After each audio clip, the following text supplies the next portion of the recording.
শতাব্দী এক্সপ্রেসে বসে অনেক সেলফি টেলফি তোলার পর আমরা নামলাম শান্তিনিকেতনে। সেখানে টুকটাক বাজারহাট করে আমাদের টোটো করে আমরা পৌঁছালাম একটি বাড়িতে। বাড়ি না বলে বরং বলি বাগান বাড়িতে। আমাদের খুব পরিচিত এক দাদার বাড়িতে, যাদের উঠোন জুড়ে ছিল নানা রকম ফুল। সেই ফুলের ছবি পরে নিশ্চয়ই দেখাবো। প্রথম দেখাই বাড়িটা।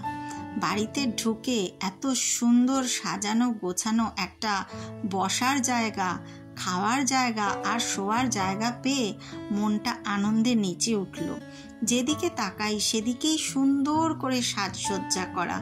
বসার জায়গাটায় একটা পুরনো গ্রামাফোন, সুন্দর সুন্দর পেতলের ফুলের ভাস, ঘড়ি, সব কিছু দিয়েই বসার জায়গাটা অসাধারণ সুন্দর সাজানো। আর কবিগুরুর ছবি তো ছিলই।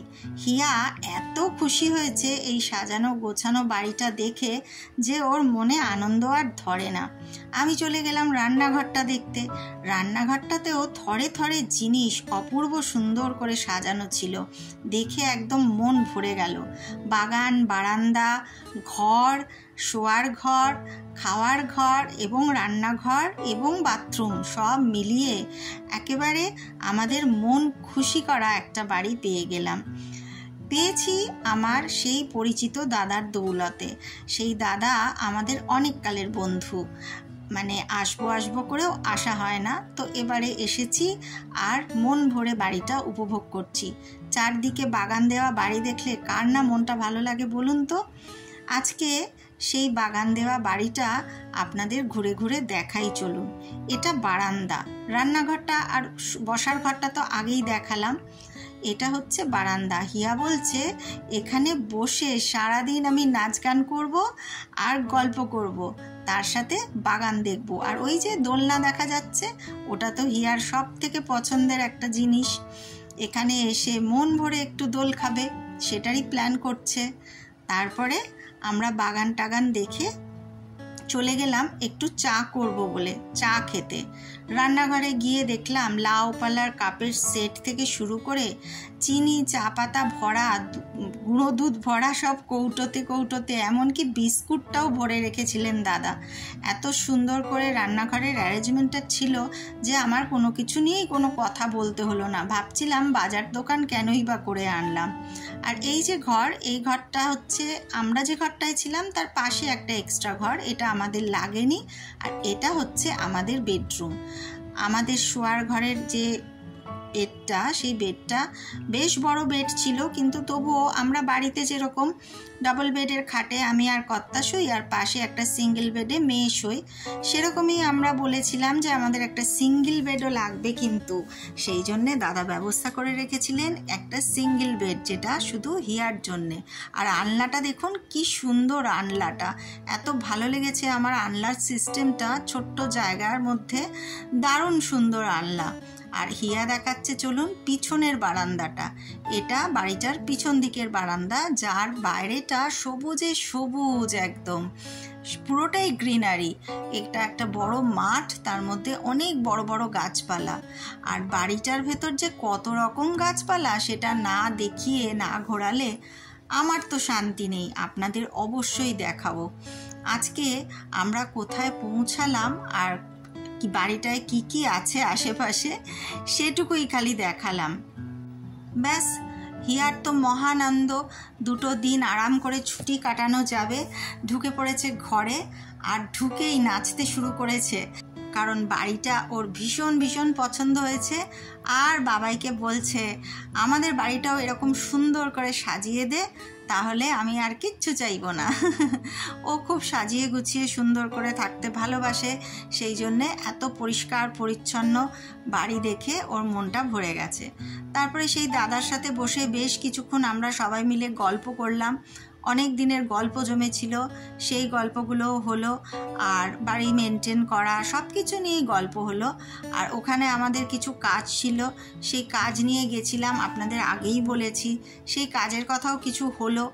বাঙালি যেখানেই যাক না কেন আড্ডা তো চলতেই থাকবে। আর আড্ডা গল্প ছাড়া সন্ধেবেলাটা ঠিক জমেও ওঠে না। আর তার সাথে কি চাই, সন্ধেবেলার আড্ডাতে অবশ্যই চাই চা। তাই আমিও বানিয়ে ফেললাম গিয়েই সবার জন্যে চা। চাটা খেয়ে তারপরে আমরা তিনজনে একটু রেস্ট নিয়ে আবার চলে গেলাম আমি রান্নাঘরে রান্না করতে।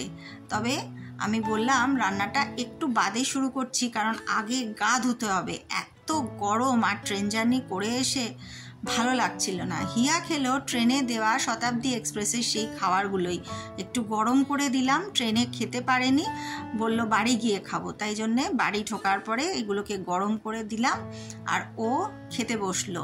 ভালোই দিয়েছিল খাবারগুলো, কিন্তু শতাব্দী এক্সপ্রেসের খুবই ভালো ছিল। আর হিয়া কি দেখাচ্ছে দেখুন তো, ওই যে ওর খাটটা ও ওদিক থেকে টেনে এদিকে এনেছে, আমাদের খাটের সাথে লাগিয়েছে। দেখেছেন কত শক্তিশালী হয়ে গেছে আমার মেয়ে। সবাইকে সেটাই বোঝাচ্ছে যে দেখুন আমি একখানা খাট টেনে কীরকম নিয়ে আসলাম, কত শক্তিমান হয়ে গেছি আমি। তারপরে ওর জায়গাটা ওর নিজের মতো করে ও গুছিয়ে নিল, সুটকেস খুলে পরিপাটি করে ওর মতো গুছিয়ে নিতে পেরেছে বলে খুব খুশি। একটা সুন্দর ড্রেসিং টেবিলও ছিল আর ছিল অ্যাটাচ বাথ। খানিক পরে খুলে বসলো ওর পছন্দের সিনেমা। সেই যে কোথাও বেড়াতে গেলেই আমরা সবাই মিলে দেখি, তার বাবার সময় না হলেও মা মেয়ে তো অবশ্যই দেখি সেই সিনেমাটা, সোনার কেল্লা। যতবারই দেখি না কেন একটুখানি দেখলেই যেন মনটা ভরে যায়, তাই সেটাই খানিকক্ষণ খুলে খুলে বসে দেখলাম। তারপরে চলে গেলাম রান্নায়।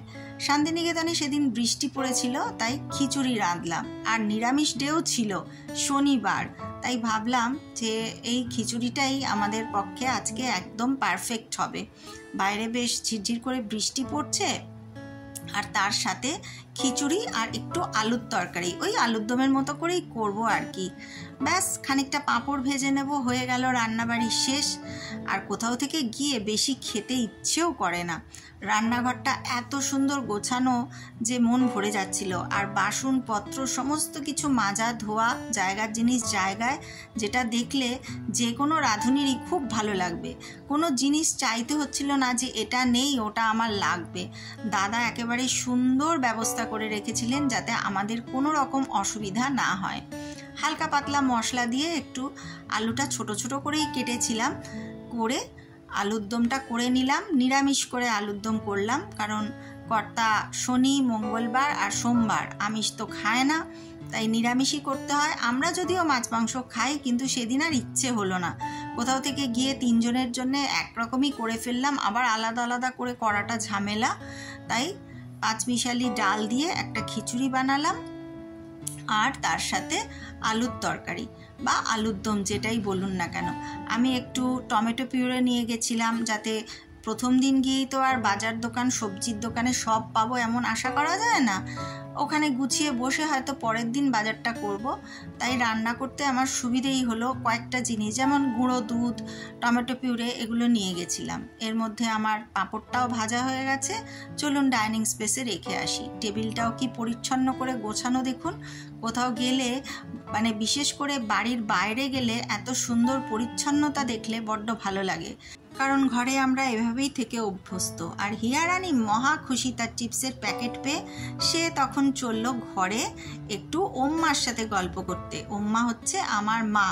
কোথাও বেড়াতে গিয়ে প্রথম কাজ হচ্ছে ওম্মাকে ভিডিও কল করে সমস্ত কিছু দেখানো, আমরা কোথায় এলাম, কেমন আছি, আর তার সাথে একটুখানি আড্ডা।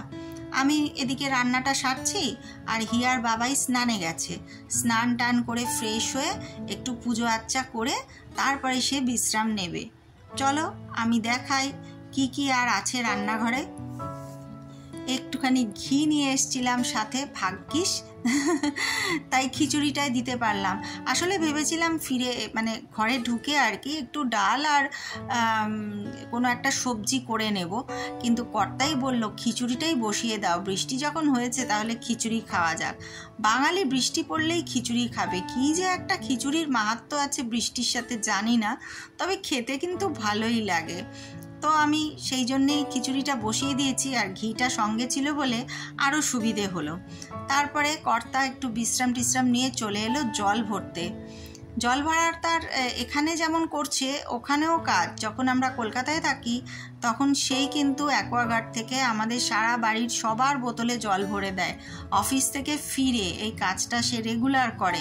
মাঝে মাঝে বলি যে তোমার কষ্ট হবে, ছেড়ে দাও, আমি করি, কিন্তু করতে দেয় না, বলে না এই একটা কাজ আমি নিয়মিত করি, এটা আমাকেই করতে দাও। তো এখানে এসেও বললো তুমি রান্না করো, আমি ফ্রেশ হয়ে নিয়েছি, এখন আর বসবো না, বিশ্রাম না হয় পরে নেওয়া যাবে, আগে জলগুলো ভরি। তারপরে জল ভরছে দেখে আমাকে বলল যে যাও তো কোথাও বোতল খালি আছে কিনা একটু দেখে এসো। তো আমি চারিদিকটা একটুখানি চেক করছি, কোথাও বোতল যদি খালি থাকে তাহলে একবারেই দিয়ে দিই, তাহলে জলগুলো ভরা হয়ে যাবে। তো দেখলাম না বাইরের যেটা ডাইনিং স্পেস সেখানে কোনো বোতল নেই। তখন ভাবলাম একটুখানি ঘরে উকি দিয়ে দেখা যাক আমার কুট্টিমার কাছে কোনো বোতল আছে কিনা। তো কুট্টিমা বলল, মানে হিয়ারানি বলল একটাই বোতল খালি আছে, ওটা নিয়ে যাও। আর আমি এখন ওম্মার সাথে গল্প করছি, মানে তার দিদার সাথে। এই যে দেখো আমরা গল্প করছি, এখন নো ডিস্টার্ব, কোনো রকম ডিস্টার্ব করবে না। আমার কলকাতা থেকে শান্তিনিকেতন আসা সব গল্প দিদার সাথে এখন করা চাই। ঠিক আছে বাবা, তোরা গল্প কর, আমি চলি রান্নাঘরে, আমার রান্নাটাও শেষ করতে হবে। তারপরে রান্না শেষ করে সবাই মিলে আবার বসবো সিনেমা নিয়ে আর খাওয়া দাওয়া নিয়ে একসাথে। কারণ আজকে একটু তাড়াতাড়ি শুতে হবে, কাল সকাল থেকে উঠে অনেক জায়গায় যেতে হবে, অনেক কাজ আছে। আর প্রথম কাজ হচ্ছে বাজার দোকান করা, কারণ এখানে সবজি বাজার, মাছ বাজার এগুলো একটু সকাল সকালই উঠে যায়। আমাদের কলকাতার মতো কিন্তু অত বেলা পর্যন্ত, মানে 1টা, 1:30, 2টো এরকম যখন খুশি গেলে পাওয়া যায় না। এখানে মোটামুটি 12টার পর থেকেই সবজির বাজার, মাছ বাজারগুলো হালকা হয়ে আসে, উঠে যায়। আর মেন বাজার যেটা, সেটা অনেক দূর, অতটা দূরে তো আর বাজার করতে যাব না, আমরা স্থানীয় যেটুকু জায়গা সামনে যেগুলো বাজার বসে সেখান থেকেই বাজার করব। সেই জন্যে একটু রাতে তাড়াতাড়ি শুতে হবে। কর্তা যাবে না, আমি আর মেয়ে যাব। তো কর্তা আনালো ওখান থেকে আলুর পরোটা, কাছাকাছি মাড হাউস বলে একটা রেস্টুরেন্ট, ওরাই আমাদের আলুর পরোটা দিয়ে গেল বাড়িতে। তার সাথে টক দই ছিল, আর আমি খিচুড়ি, আলুর তরকারি আর পাঁপড় ভাজা বানিয়েছিলাম। সব নিয়ে বসে পড়লাম খেতে আর গল্প করতে। রাতে এই বইগুলো কিন্তু পড়তে পড়তে খুব তাড়াতাড়ি ঘুম এসে গেছিল। দাদা কি সুন্দর ব্যবস্থা করে রেখেছে দেখুন, খুব ভালো লেগেছিল। তাহলে আপনাদের কেমন লাগলো আমাদের আজকের গল্প? গল্প হলেও সত্যি। নমস্কার।